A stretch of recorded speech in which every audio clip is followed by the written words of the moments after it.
He picked him up and threw him off the train along with all his stuff.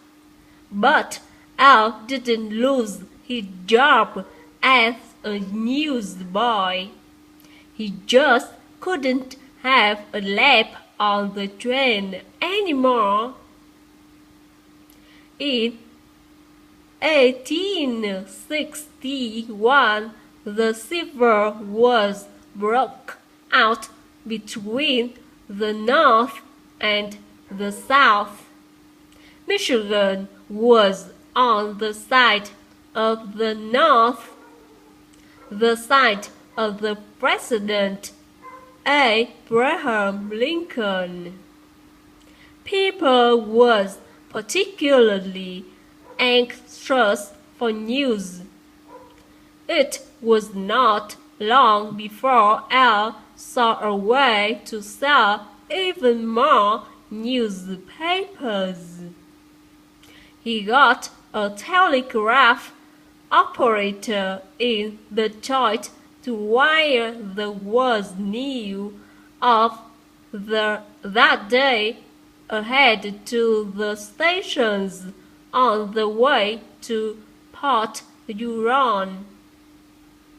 Operators wrote the news on a chalkboard at the station. By the time the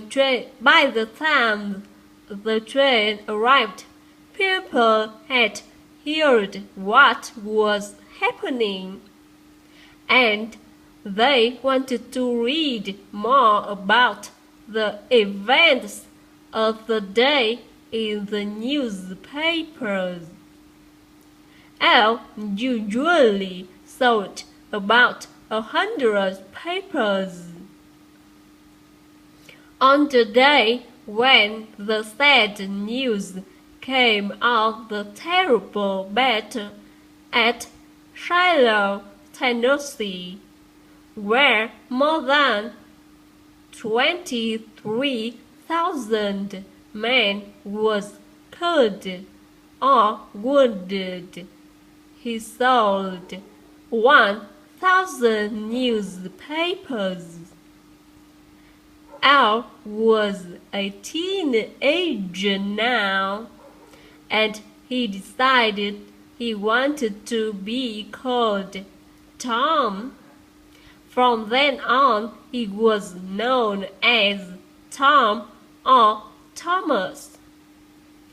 One day, Tom saw a train about to hit the station master's 3-year-old son, Jimmy. He dashed onto the tracks and pulled him to safety.